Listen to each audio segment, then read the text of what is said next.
opening statement, please. Thank you. Once again, I'd like to thank the League of Women Voters for hosting this event. We think it's important for everybody to have the opportunity to hear the candidates speak today. I'm running for this position because I grew up here. This is my community. I understand that the needs of the 48th District, and I know that I can be a strong voice in Harrisburg to bring back things that we need here in the 48th District. I will be able to work with local officials to make sure that Washington County continues to grow. We have an opportunity here in Washington County that we need to embrace. We need to make sure things are done correctly and safely. I also believe that I will be able to generate jobs, not just jobs now, but jobs in the future, so that people can stay here and live here, so that future generations can stay here and have the same education I had and live in the same community that I lived in. I think it's very important that we educate our youth and we make sure that they are positioned for opportunities that are going to present themselves in the future. It's very important that people listen to what the candidates have to say, and your voice will be heard on November 2nd. Thank you. Thank you. Cody, your opening statement, please. $29 billion is what we're now spending in state government that's on the state budget. We actually spend more than that in state government. We went from 20 to 29 in 8 years. Dramatic increases that aren't being paid for, that are going to cause tax increases if we don't get state government under control. It has to change. Can't change by sending people to Harrisburg to earn the defeat of politicians. It has to be people who have learned how business actually works. I agree we need jobs here, but jobs are created by business. They're created by people being entrepreneurs and taking a risk. They're not created by politicians, even though politicians love to talk about how they create jobs. Ronald Reagan was right. The government is the problem. It's not the solution. It's not the way out of this. We're seeing jobs come here finally because of Marcellus Shale, because of business and industry, not because of government. In fact, now government's getting in the way. It has to change. It's the only way out. The failed policies that passed need to be put aside. Thank you. Thank you. The state of Pennsylvania is pretty grim in terms of the financial issues. It's kind of a difficult time to be running, I would think. Why are you running, and what do you think you specifically can contribute? And this question will start with Cody. Spent the last 9 years of my life investigating government, looking at how it wastes money, exposing how it wastes money, exposing individuals who have decided that they're above the law. We all know Harrisburg's broken. We all know that they think they're above it. We need independent voices.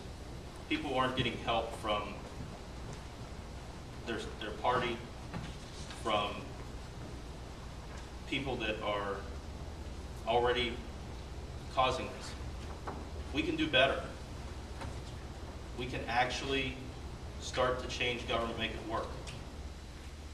I think I'm the right person because I've already shown that as a private citizen I'll do that. And I'll fight for what's right. Thank you. Thank you. Brandon? I'm running because this is an opportunity for me to truly give back. I have a job. I'm an attorney. I work for Robert Pearson Associates, and I'm not going to be able to be a trial attorney anymore if I take this job. I don't want to be a career politician. I want to get in. I think I can make some changes, make some cuts that need to be made.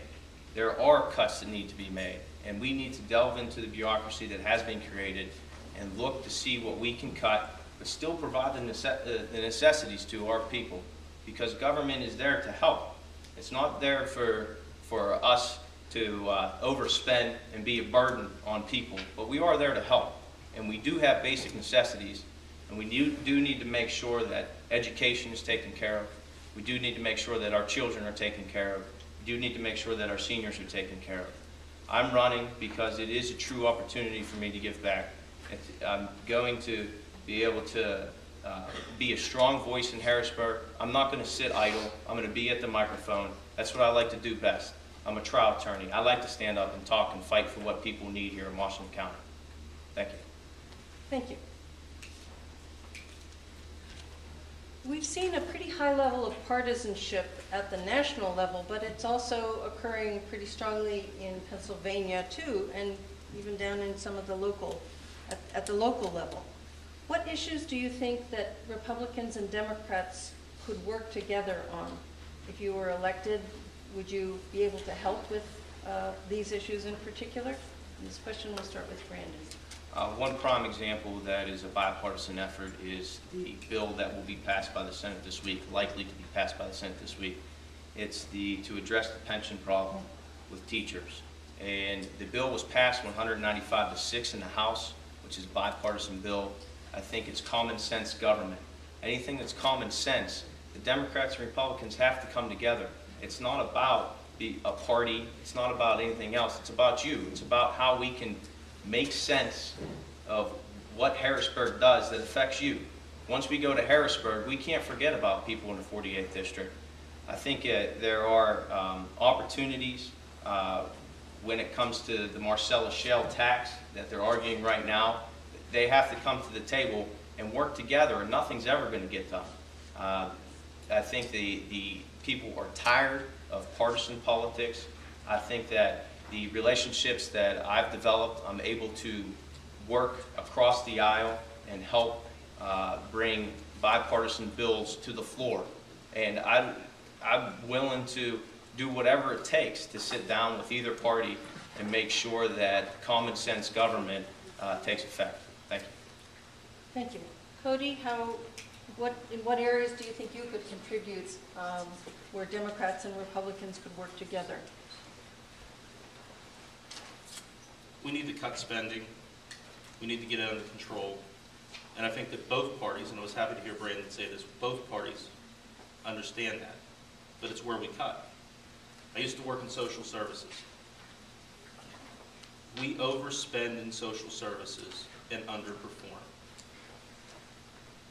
What happens in government is we forget what the objective of the money being spent is. Is the goal to educate children, for example?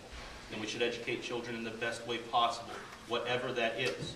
It can't be that we're going to protect one group or another because they have set jobs and interests.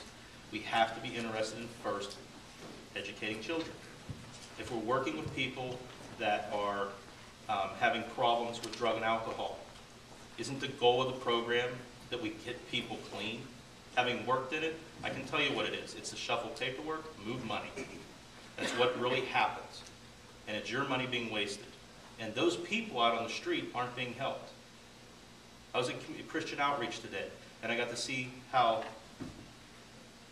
people working outside the bounds of government are actually feeding people and helping people. And yet, having worked in that, if it was government, we would see a tremendous waste of money with an executive director making $50,000 or $60,000 of your tax dollars. It's a waste. We need to do it right. Thank you.